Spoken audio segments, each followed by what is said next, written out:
Hey guys, it's Aquila and this is the Lefty Knitter podcast channel, and I'm going to show you another technique that was requested on my circular sock machine. I have an Erlbacher Gearhart Speedster. I'm sitting at my machine this way. So this is the back or the top, which is referred to a lot of times as 12 o'clock, 3 o'clock, 6 o'clock, 9 o'clock. So that's 12, 3, 6, 9. And I have a 64 cylinder on my machine right now, and I'm going to show you how to do a hung hem. That was one of the requests. So I'm going to do that, and I'm going to show you a hung hem. So first you need your cast on bonnet, and so you take each loop from your bonnet and you put it on your cylinder. I don't have like tutorials for all this stuff. I figure most people know, but I guess I could kind of be like, you can make your bonnets, you can buy bonnets, you can cast on without a bonnet, which I just did a video for. Not the greatest, but hey, I was learning. So every other loop goes on, or every loop goes on every other needle, because your bonnet that you make, now if you make it with the cylinder that you're using, it's going to be half the stitches. So mine's a 64, this is a 32 stitch bonnet. And you just go all the way around until the needles are down in the machine and you can't put any more on. So I am going to use some waste yarn that I already have. Let's pick a color. I have a bunch of cones of waste yarn, but I have bins that are on a rolling rack behind my machine with my little balls that I keep using until they're not usable anymore, because zero waste as much as possible, in my opinion. So you're going to thread your machine. I don't have the mast in the picture, but you thread your machine. Duh. You put your weights on. That's always important. So you put your buckle on to your bonnet. And I use all of my weights, my stem weight and my two weights, and they're in, I have them in a can koozie so they don't fall off. And then you put your waste yarn on. Crank around to about 9 o'clock. Hang the rest of your, I lift my weight with my knees, but you hang the rest of your loops of your bonnet. All right, now I'm doing an extra step here because I like using ravel cord to take my project off of the waste yarn.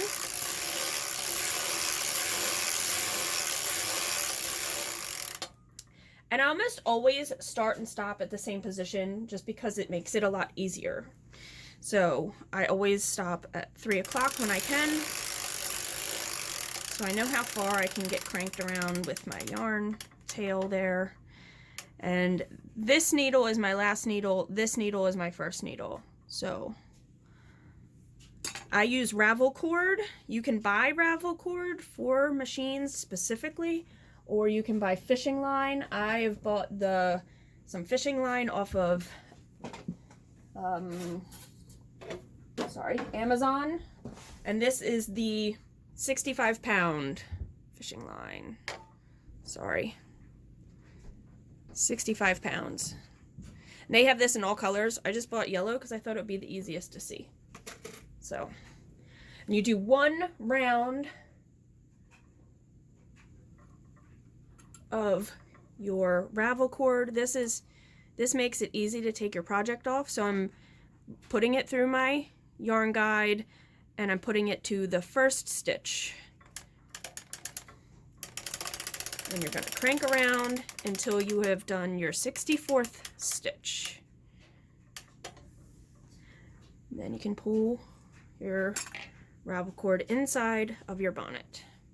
Now you're going to start with your project yarn. I'm just going to use this yarn here, do my hung hem with this, and then do the foot in another color. But I'm technically here just to show you the hung hem. So I'm going to do that. Then I'll finish cranking the sock and I'll cut back to showing you the finished sock and the hung hem. So we'll do this first. So you put this into your yarn mast,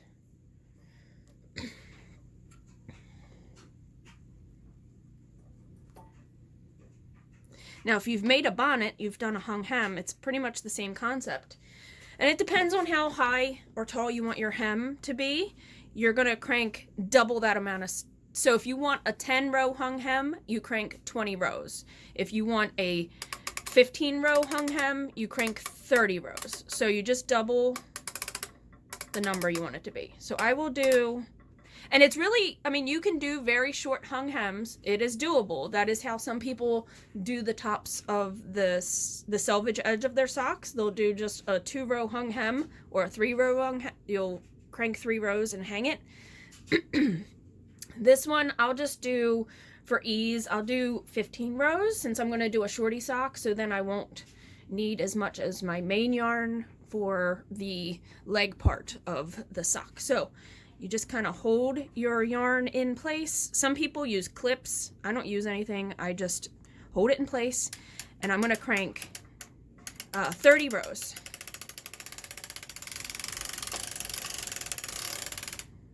This one can always get a little loose. You might want to hold it a few times.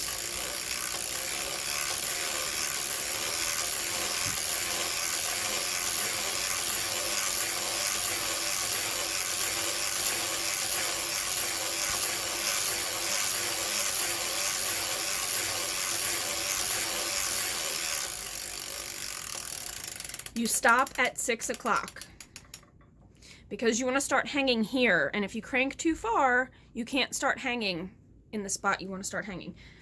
This point, I take off my weight and I take off my buckle so it doesn't just fall on the floor. Now, when you do this and you lift up this tube onto itself, you could possibly lose some stitches, so you have to be careful when you're doing this.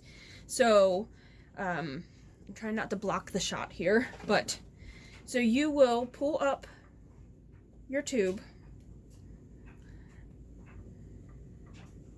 Now, the first stitch and the last stitch can always be a little bit of a pain to find, but if you do it a few times, you'll figure it out.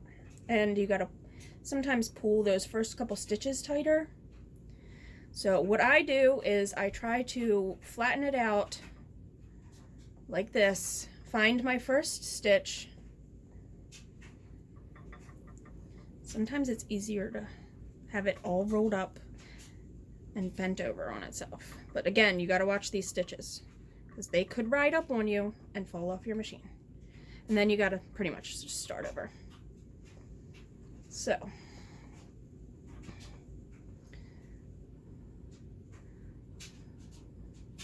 I am just finding my first stitch, which again sometimes is not easy. That's my last stitch. Okay. So it's going to be the first one that your ravel cord goes through, which I pulled mine a little tight, and I shouldn't have pulled it as tight as I did, but there it is. So my first stitch on my first needle, and then you just go from there. And so when you're looking at your ravel cord, I'm not quite sure how easy this is to see in the camera. When you're looking at your loops of ravel cord, it's going to be the loop above that is what you're hanging. You'll see the line of ravel cord, and you'll see the line of your project yarn. And you're going to hang those all the way around.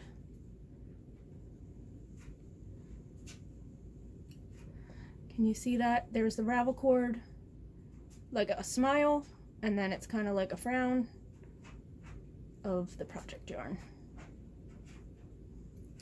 You don't want to pull it too tight, because then you're going to make your next stitches harder to find. So that's why I try to hold it up against my cylinder like this. You can see what I'm doing there. I'm holding it up against so it's close to the needles, so I'm not making this stitch travel far.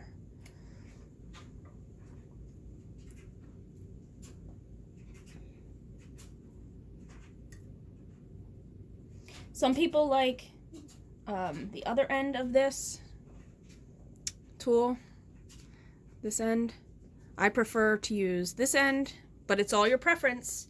Some people feel they can grab that stitch really well with this side, like this.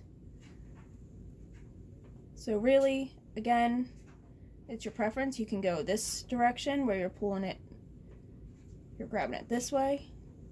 You could do it this way and pull it on. I prefer this more open end of the tool. I don't know if the ends of the tools have different names. So I'm getting close to where I'm not going to be able to hang anymore. So it's best to get to your stitches, to the needles that are still available, which is usually, if you're parked at 6 o'clock, you can get to about 9 o'clock.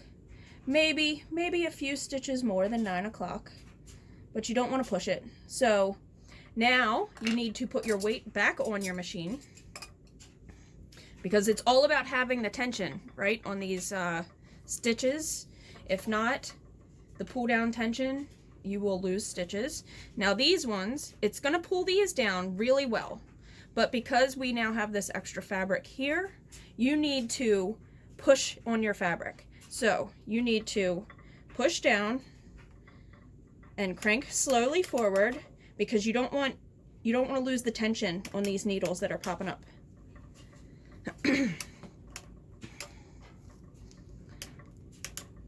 And you can crank to a little past where you were,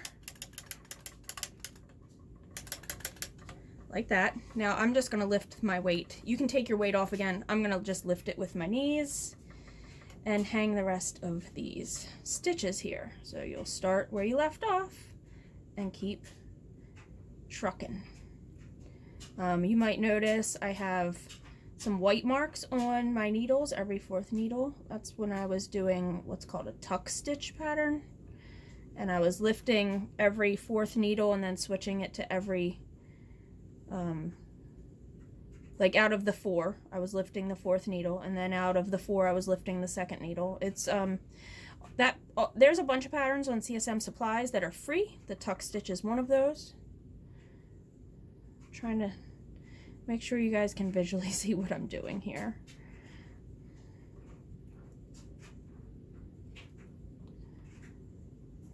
If there's anything else that you guys would like to see, I can point you in the right direction of good videos that I like to watch. I mean, not I've had people comment that, you know, and same for me, that some tutorials, they just get the people better. Some tutorials, they just understand better visually, or they explain it better. So again, now we're here at this beginning section again, which is where it can be tricky to find your stitch. So there's that one, and then I have one more that's kind of hidden in here, and it's this one where the yarn had started, your tail, and where the last, your ravel cord went through it the last time, the tail of that ravel cord. So we now have 30 rows hung hem, which will give you a 15 row hung hem. And from this point, you still have 2 stitches on all these. It's best to make sure you don't want to add a new yarn on at this point. I mean, you could, but I don't like to do that. So I'm going to give it one more full crank and start back here. And I'm going to attach my other yarn, which is going to be this yarn, to do the foot, the rest of the leg, and then the foot, the heel and the foot of the sock. So I'm going to pause here, and I will show you guys what it looks like after I take it off the machine. All right. Okay, guys, so here was my bonnet. Here's that hung hem. There's my ravel cord. We're going to take that off, sorry. Hung hem, and then I cranked the heel, the foot, and the toe, which I have to close up, but we're not talking about that today. We're talking about this. So here's the ravel cord. You want to flip it to the opposite side, find a stitch there. You're going to pull it.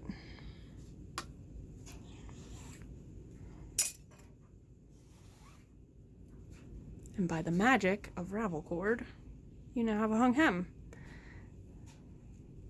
So your hung hem was here. This is that tail. You do want to just kind of secure that in there, but there's your hung hem. All right, if you have any questions, let me know.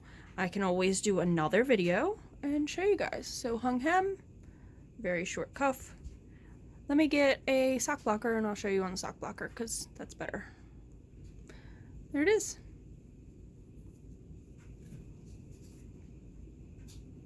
So you can do these as long or as short as you want. You could make double thick socks, I guess, if you really wanted to. The longer you make your hung hem, the harder it is to pull it up so you can get that first round of stitches that would be way down there to hang, but it's doable. So there you go. Thanks for watching. Comments are appreciated. If there's any other videos you would want to see or explanations on this one, just let me know, and I will always get back to you guys. All right, thank you for watching. Talk to you later. Bye.